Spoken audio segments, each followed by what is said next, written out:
right, hello everybody. Welcome to the panel on VR and creating games for PC games for VR. We're going to do some quick introductions. I've got some questions that I've teed up with the audience. We'll eventually get a chance to ask some of them their own as well. And the panel has been previewed all the questions, so hopefully we'll have a nice dialogue here. But we'll save plenty of time for you to ask some questions as well. So with that, we'll start with Anna, and we've got a great panel here. I'll let Anna introduce herself, then Justin, Pete, and Todd, and we'll get into some of the questions. Sure. So I'm Anna Sweet, and I'm head of developer strategy at Oculus. So I work with all the third-party developers around the world who want to build for VR, and I help them get going and get the pieces they need to bring their games and ideas to life. Are we loud enough for y'all, or should we get past the mic? Do you want to start again? All right. Is this better? Okay. So I'm Anna Sweet, and I am head of developer strategy at Oculus. So I work with all the third-party developers around the world who want to build for VR, and we try and help them bring their ideas from concept to life. I'm Justin Cooney. I head up the developer relations for OSVR, and similar to Anna, my job is working with game developers all around the world to help bring them onto the OSVR platform and make sure that they're well educated with the varying type of solutions that we get to them. Can you hear me? My name is Pete Moss. I am in technologies. They call me the VR dude only because I was talking about VR before it was cool. That's not exactly true, but kind of true. I also work making demo content for showing off how cool the engine is from the standpoint. Hey everyone, I'm Todd. I'm the CEO of VReal. It's a game streaming platform for VR games that we just announced last month. Before that, I was actually working with Pete at Unity, and I started writing games as a teenager in assembly code. So I guess I've been doing this game thing on and off a little bit. Yeah, we all. So I guess I'll introduce myself briefly. So I'm the VR guy at Intel. There's a few of us, similar to Pete. Been talking about this longer than most people around the Intel halls, and I was the crazy one that got invited to go up to this room in Valve 2-something years ago and had my mind blown all over again. I'm old also and have dabbled with this VR stuff back in the 90s. Some of you probably weren't thinking about games at all. So it's nice to see it back and nice to see a great roadmap coming to the PC, which I'm selfishly excited about. So given that, I'm going to start with the kind of first question to follow that, which is most of us have had experience with this for 2 years plus. What were your expectations when you first started, and how have they changed now in the 2 years that we've been, 2 years plus we've been working on VR for PC?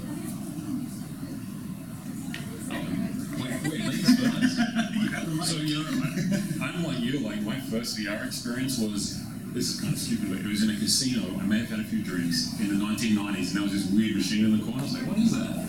It turned out it was a virtuality with tactile nightmare. Does anyone know what that is? All right, look that up on the internet if you want to see how bad VR was back then. So I was like, this VR thing's now going to work, right? And then, flash forward many years, I was at the Unity office in San Francisco, and we had an early DK1. And I think I saw Tuscan Miller, and you were there, right? I've been there. Yeah, right. so that was kind of my first experience. So just that, from terrible laggy 90s graphics to kind of the modern VR was a pretty big leap. I would say one of the things I find that is still pretty amazing, and it doesn't apply to people in this room, but most people, you ask them what they think of VR, they might have seen an early DK1 and DK2 demo, and they haven't seen the latest headsets with the latest content, and so they're still living in something that's not what everyone here lives in every day. And so I think we've seen this huge shift just in the last 2 years, just from Palmer's very first prototype to what we have today. And so there's a lot of people in the world that haven't really even caught up with that. There's still a long way to go. And if you think out 2 years what it's going to be, people keep saying, well, it's just like the first iPhone. The new iPhones are so much better. And I'm like, it's not like the first iPhone, it's like the first mobile. That's how big a difference there will be from what we have today to what we would have in the kind of next 3 to 5 years. Let's see, first experiences were, I guess, back in the day, I don't know, maybe late 90s is the first time. I worked on a bunch of projects, companies working on games for health. So I had a lot of chances to play with H&D tech in the mid-aughts, if that's a thing. But kind of before this big new wave of VR hardware started, we were experimenting even with using cell phones. In fact, we had a prototype where we had 2 cell phones. They were iPhone 3Gs maybe.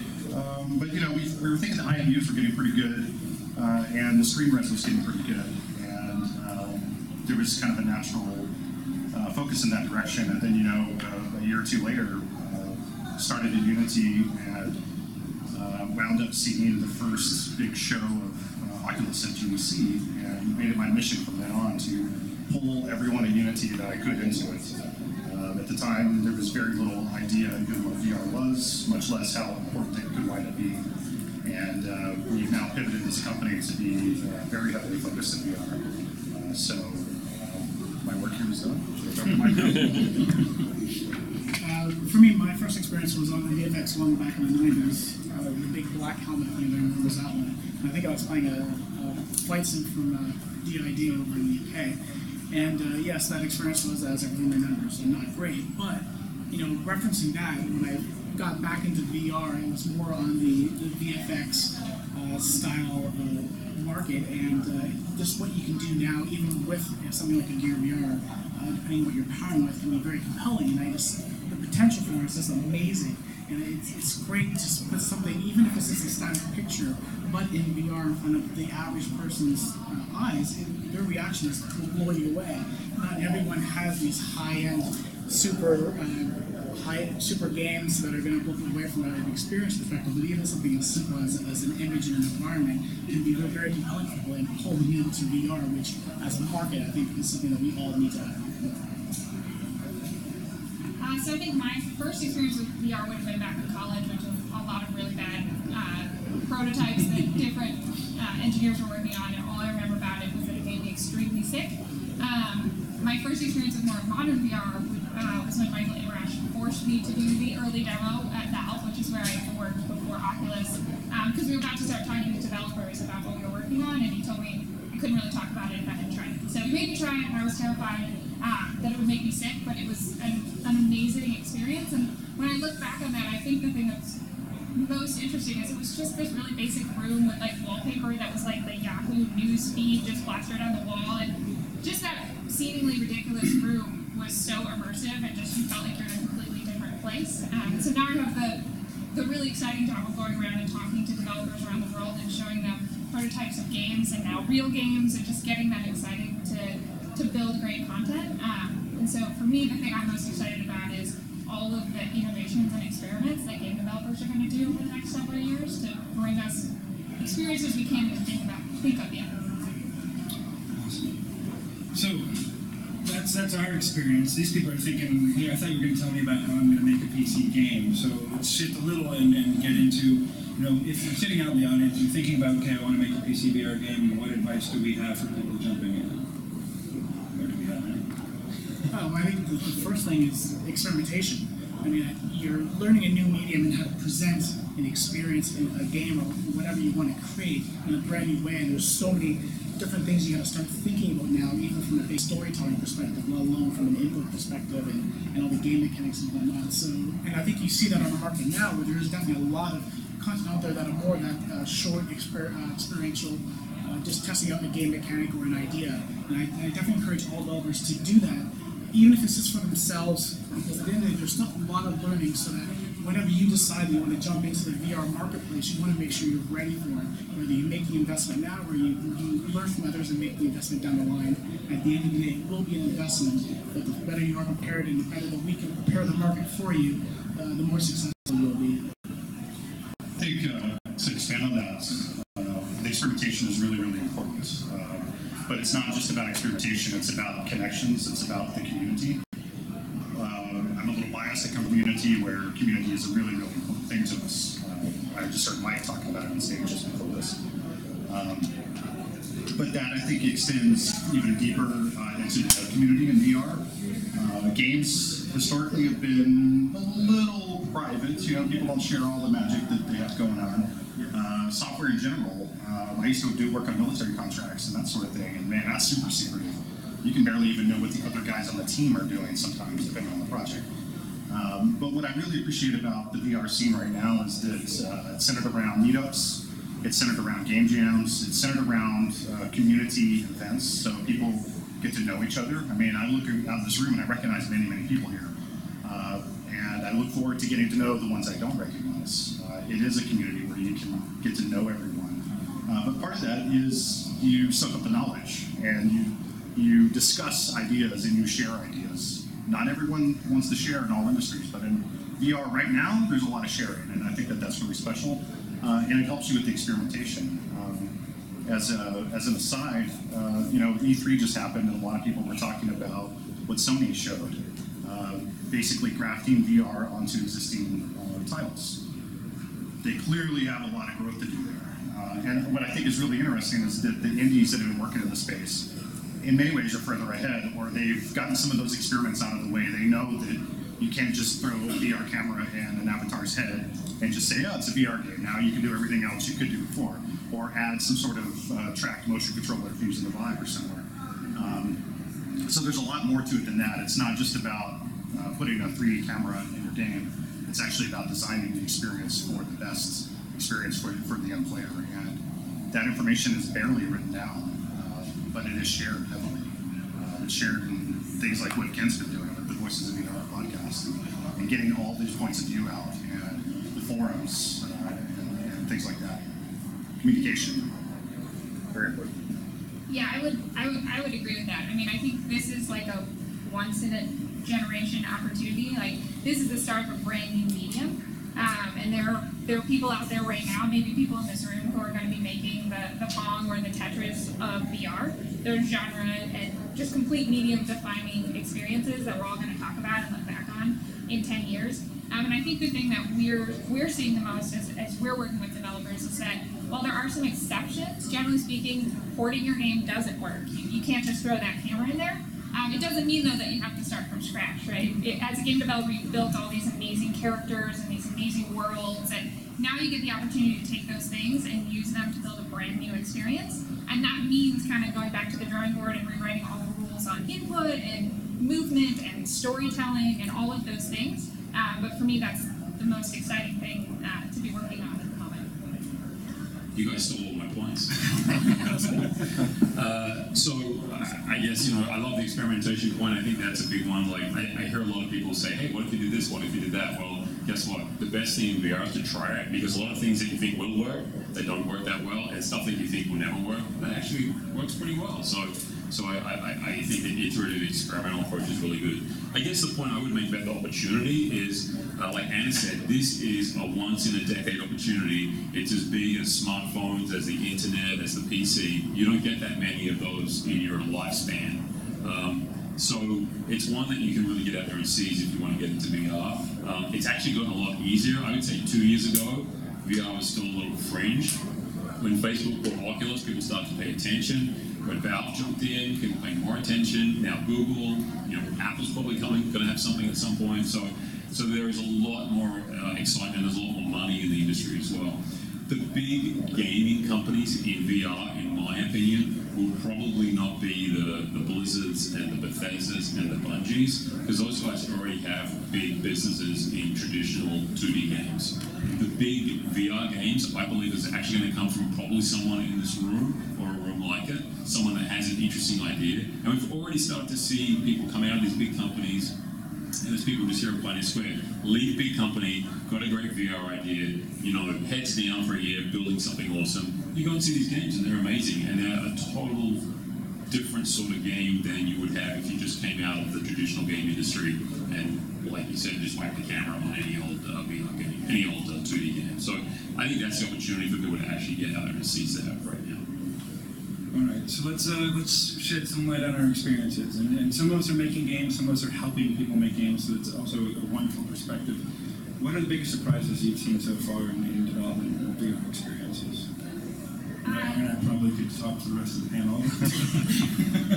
So I would say the thing that I'm most excited about and that was most surprising to me is social experiences in VR. So we have an experience we call our Toy Box demo, which is two people in a room. There's a table with like blocks in front front of them. It's not very high tech or complicated, but you're in that room with another person, and that person has a head and they have hands, and as you're interacting with them, it's like that person is really there. And I think that VR gives us this amazing opportunity to connect people, whether they know each other beforehand or not, in a way that makes them feel more connected than any other medium before it. It's so much more powerful and so much more exciting than even like video conferencing, right? Like Skype is great and we all like Skyping our family, but to be able to be in a room with your family and playing a board game or doing something together in a way that you feel like those people are sitting there with you around a table doing that thing, to me that's just a really powerful and transformative experience, and I think it's something that can only really happen in VR.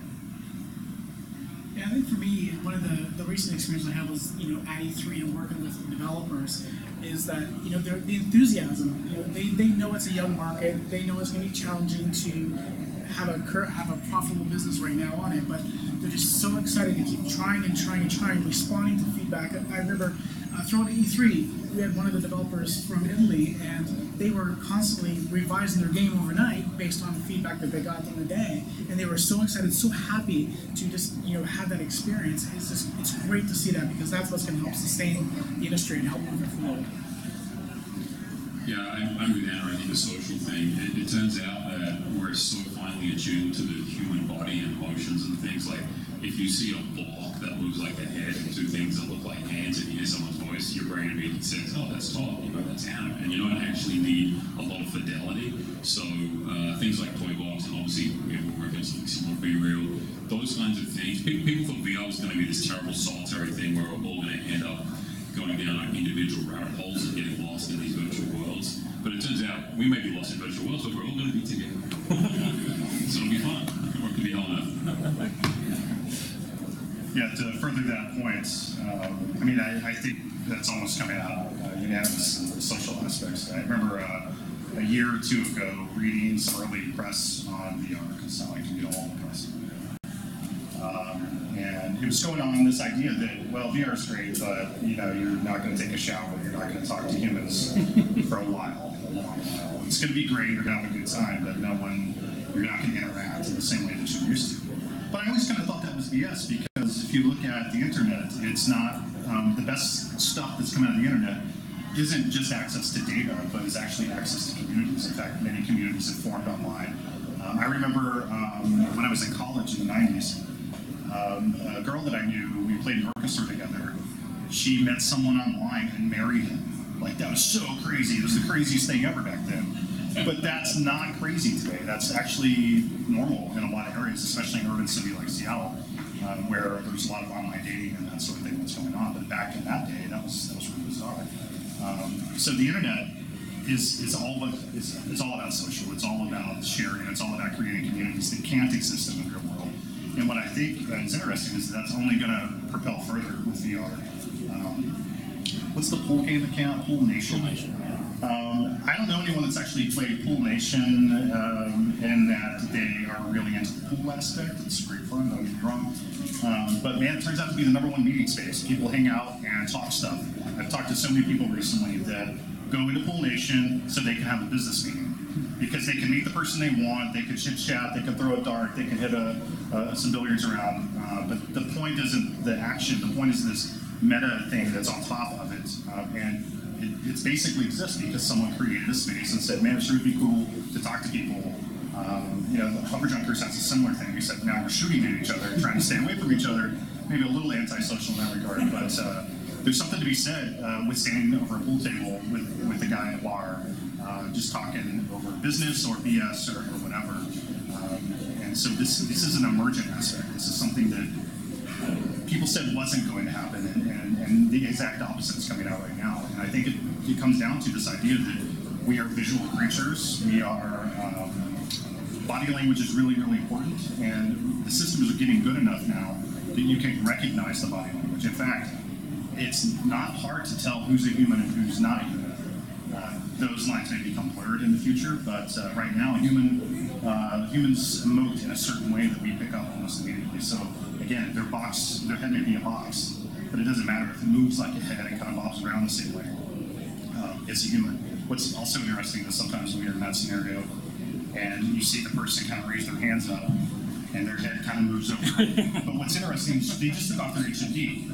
But you can tell, not just because their hands are on it and it moves, but because the way it moves is more like hands and less like a head at that point. Like, it's amazing to me. That's one of my favorite things, is seeing people take off their gear while they're in VR and place it on their table.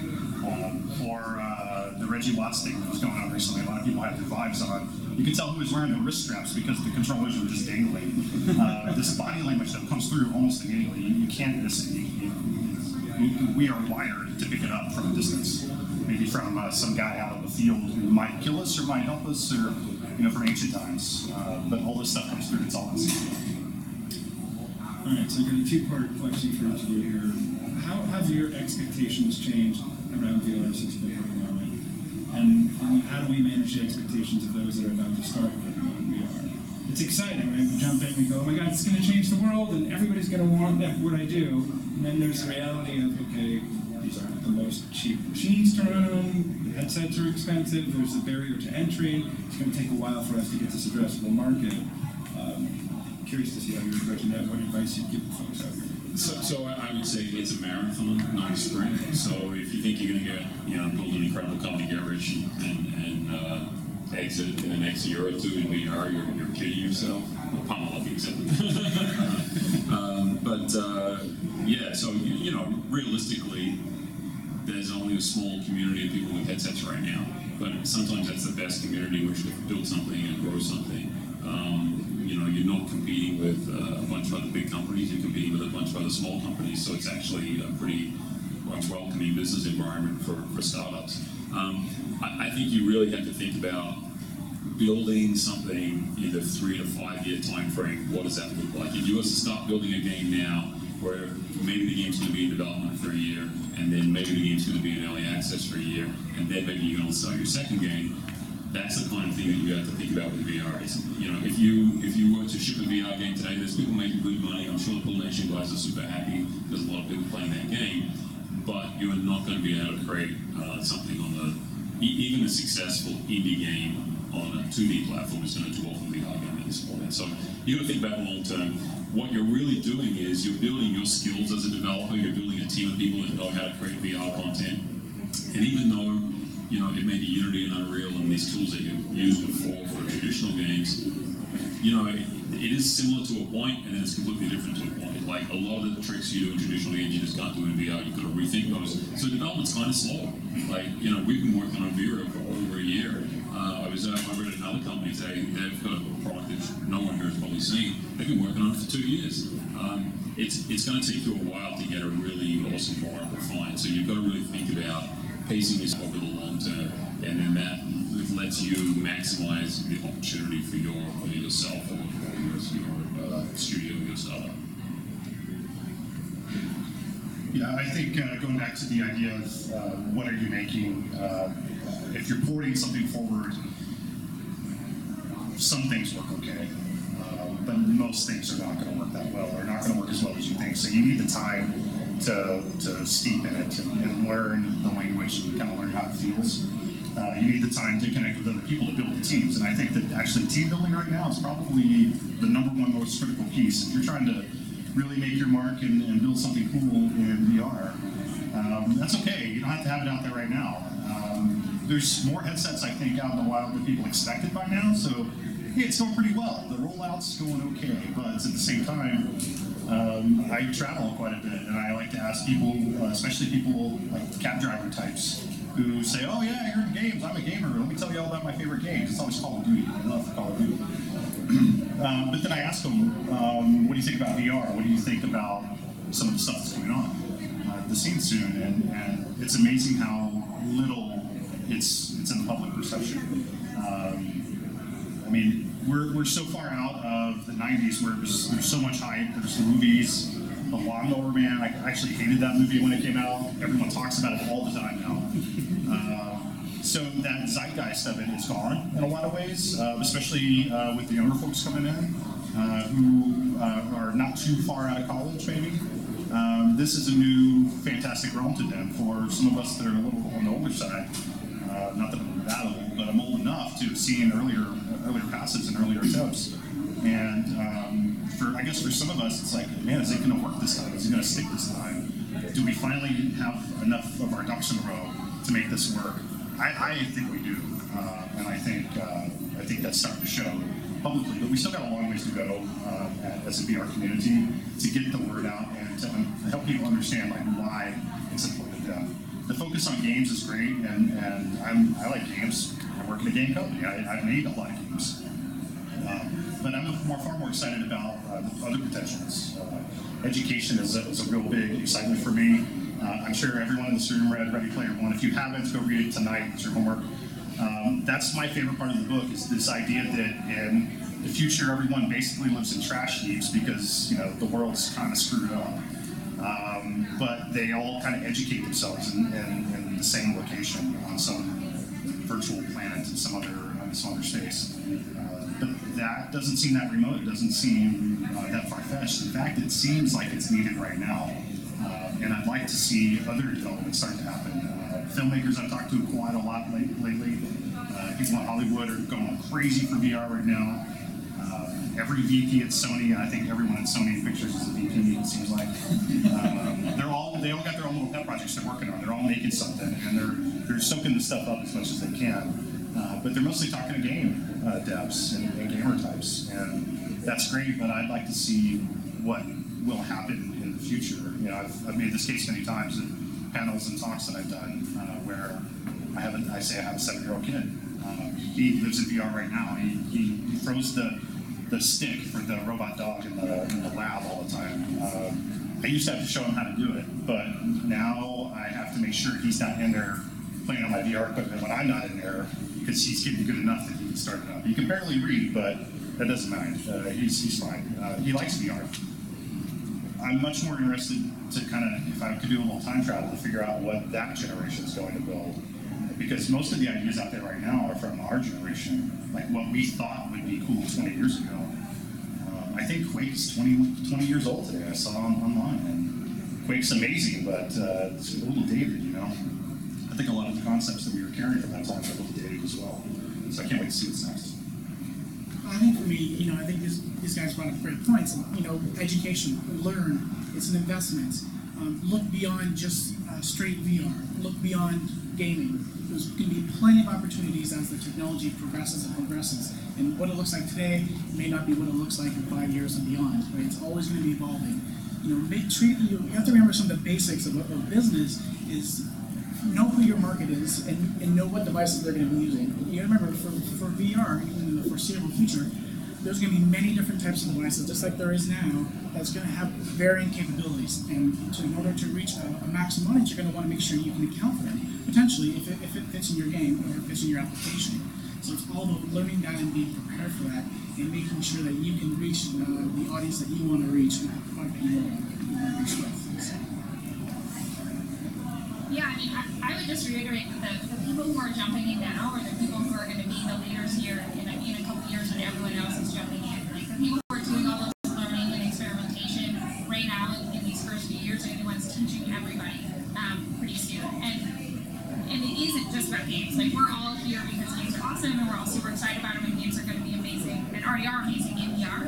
But there's so many other industries and types of content that are going to want to build for VR, and they're going to need the skills that game developers have. Like, it's just the core skill set of being able to build an engine and being able to tell a story in that way and to be able to figure out how to move people around or figure out UI. All of those things that we're learning for games are the exact same skills that you need to take someone around the world in a travel experience or an education experience or anything you can really think of. So I think game developers are at the center of what's going to be a huge industry, and we need more of them, and the people in this room will be the ones learning and then teaching that next generation. All right, well, we are now at the time where we're going to open up the questions to you all. So if there's any questions from the audience, you get the first to shoot in. Sitting versus standing, and what about working in endurance?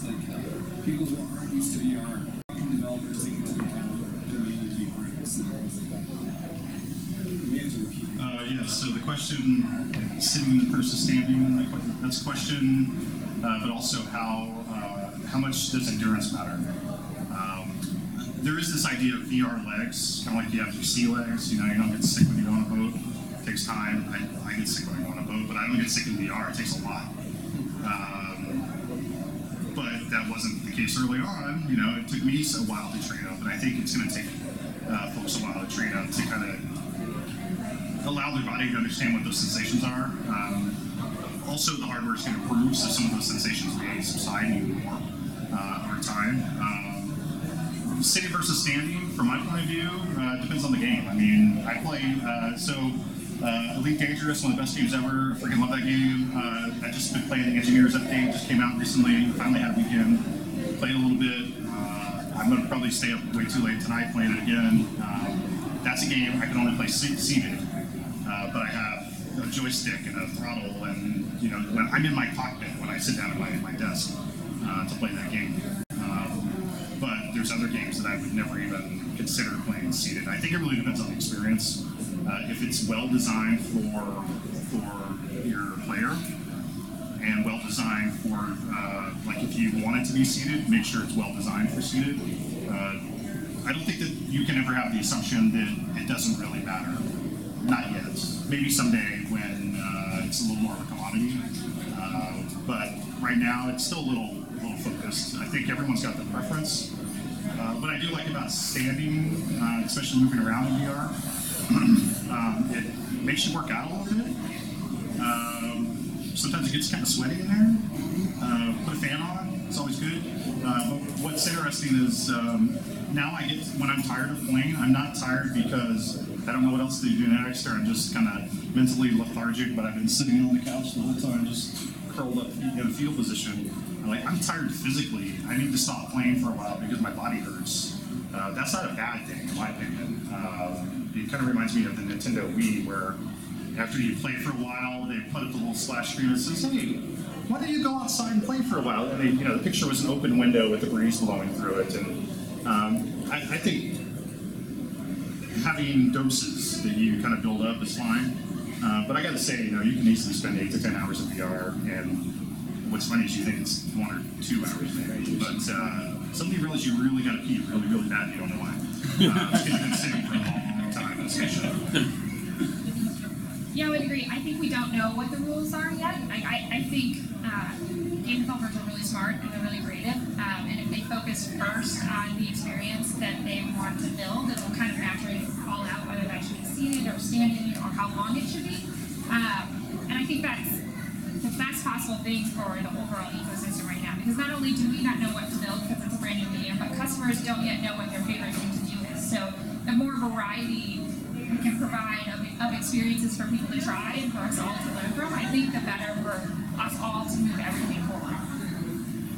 Yeah, and to go back to a point you made earlier in the panel, community, when you're learning from each other, share those tips and tricks on how you combated the nausea and stuff like that, and eye strain. Because, you know, technology can solve some of the problems, but there's still a lot of design choices that you can make from a technology perspective to help ease the eye strain, ease people into VR. You know, things like, you know, trying to accelerate the viewpoint too soon, too fast. You know, or watch how you handle bright colors around the peripheral vision, stuff like that. There's a lot of tips and tricks that you can do programmatically to help that experience and make it as enjoyable as possible for as many people as possible. I think the seated versus standing thing really, like Anna said, comes down to what you want to build. Like, obviously, you don't fly a spaceship standing up. Like, when I play League, like Pete does, I like to sit down. Also, you put your hands on controllers, so it kind of requires you to sit down. The standing experiences, I would argue, are a little bit more immersive. You can lose yourself a little bit more in them. You always remember you're sitting down, and that kind of brings you back to the fact that it is just a simulation. Sometimes when you're standing, like, you can totally lose, you know, the track of where you are. Which is concerned. Because people are in a physical room, right? Sure, I've had a physical room in my case. So, in terms of like people getting their legs, it doesn't take very long. Like you know, I mean, we've probably done well north of 200 demos in the VReal office now across Rift and Vive. And you know, if people come in and never done VR before, we'll usually run through a demo. I think we've literally had like 2 bad experiences in that whole 200, and you know, it'll always be something you don't expect. Like phobias is a problem. Like, so for example, has anyone done the blue on the Vive? Right, it's pretty cool. You're underwater, there's a whale, and you're surrounded by fish. So it turns out there are people that are terrified of fish. And we didn't know this, and we put a headset on this woman and said, hey, you're going to do this, and you're going to be, we didn't say anything, we just said you're going to be VR. And she freaked out, took the headset off, oh my god, fish. So now we say, so you've just got to think about it, right? You've got to, you're not going to physically be there, but when you're telling people about your experience, you're sharing, you can say, hey, you're going to start off underwater, there's going to be a whale and some fish. And what's the reaction? They say, stop. I think you just got to think about it like that. My wife is terrified of butterflies, and the Homo Dance game, it's a G-Shapes game. Yeah, it's a really cool game where you dance with the dragon, and it's very cool. It's on Steam, and but my wife would like to play it, but it's full of butterflies, and she's not going to play any butterflies in it. So there's a lot of things like that. I think the actual mechanics of putting on the headset, people get used to that within 15-20 minutes. I think you get once got the controls down, you've got a little bit used to the fact of the depth of field and things like that, and the cable around your feet. That seems to come pretty quickly. I mean, fingers crossed, there are 200 demos in the office, and I don't think we've had, that's not true. One person brought in their daughter, and she tried to lean on a virtual table, and so she fell over. And actually, the image went viral on I think I saw that one. yeah. Right into the ground. There's a few things like that, but otherwise, I think you'll get there pretty quick. You had a question. Sure, we're running down short on time, but go for it.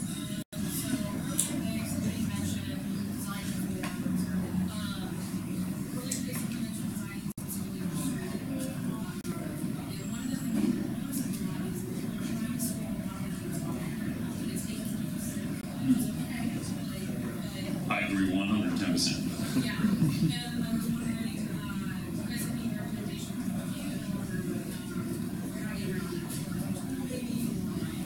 Yeah, there's a single VReal. You should check it out. So come grab me later.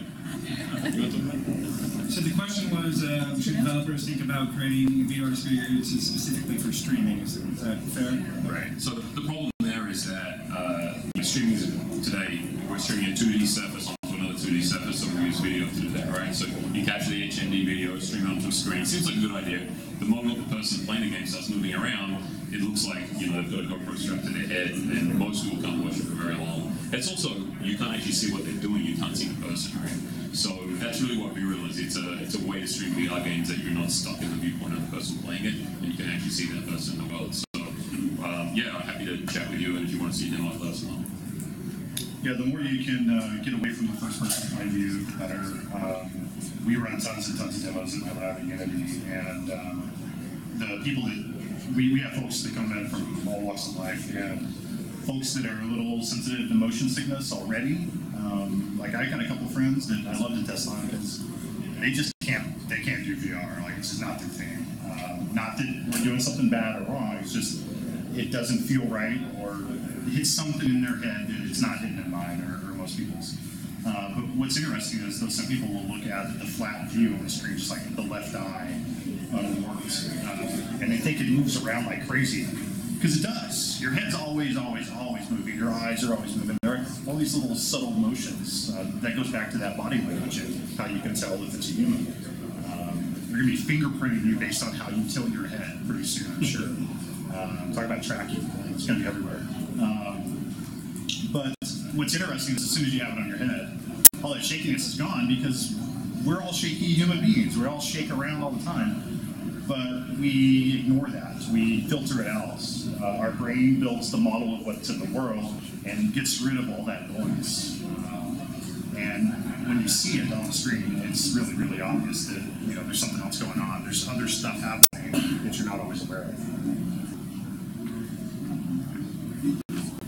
Well, so Todd knows a lot more about streaming than I do, so I'll defer to him on that. I would answer your question though from another perspective, which is I think there's another interesting thing to think about when it comes to talking about your game and marketing your game in VR, and that's how you represent it in trailers. So this is actually something we think about a lot as we're at A3 showing off all of our content, right? And when we're all used to making these amazing trailers with dramatic cutscenes and the key moments of the game, but it actually doesn't at all represent the amazing part about being in VR. And so I think there's a lot of experimenting and learning to do around representing what it actually feels like to a gamer to be in your game as opposed to just playing your game. The Killing Floor guys who did their announcement last week had a couple of cool moments in their trailer where they're doing things like tossing a gun from one hand to another, which is clearly something that you can't do outside of VR. Or doing things in like mixed reality where you're showing people playing as you're also showing the experience that they're in. So I think there's not really the perfect answer to that. I think that's still something for us all to work on and solve. But I would say that that's another key thing to think about when you're talking about your game to the rest of the world. Awesome. Well, I think we are out of time. If you do have questions, Mel, do we have time for one more day? All right, we're going to do one more.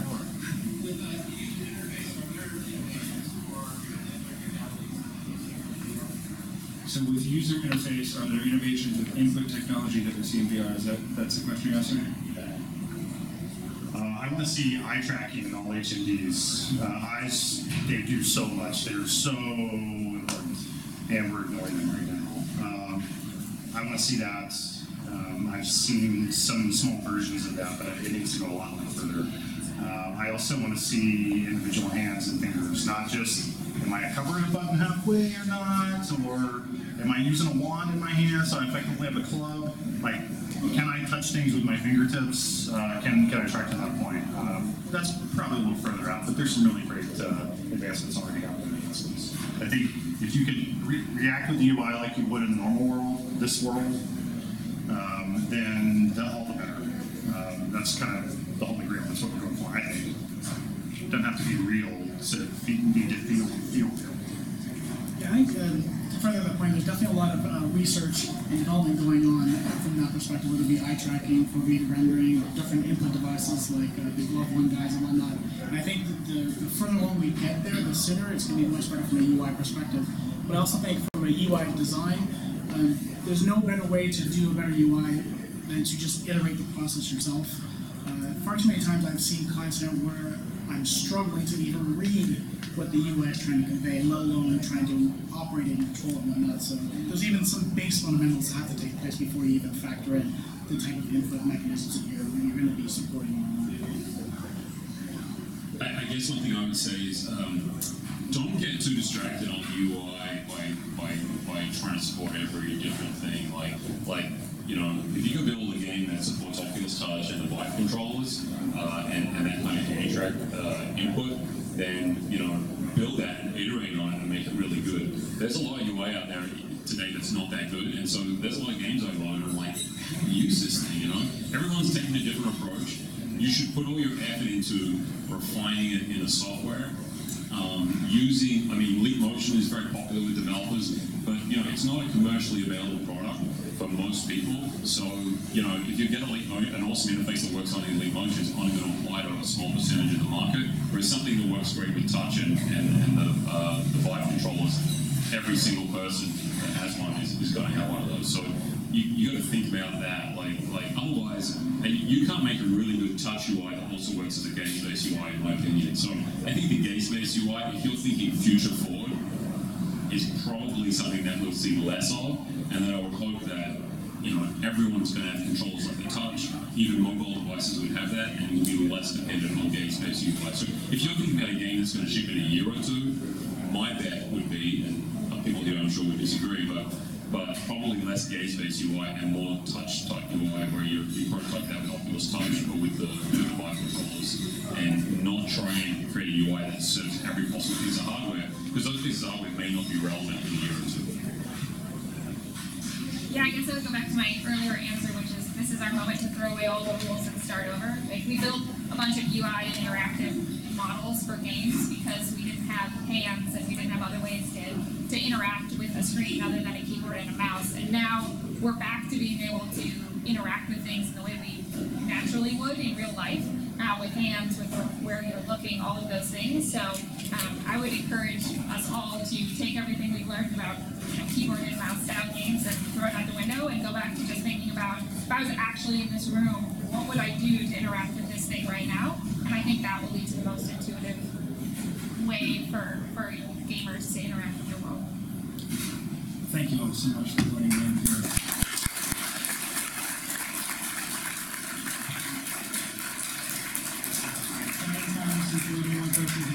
Alaska, so I assume we'll be around and about for a little bit.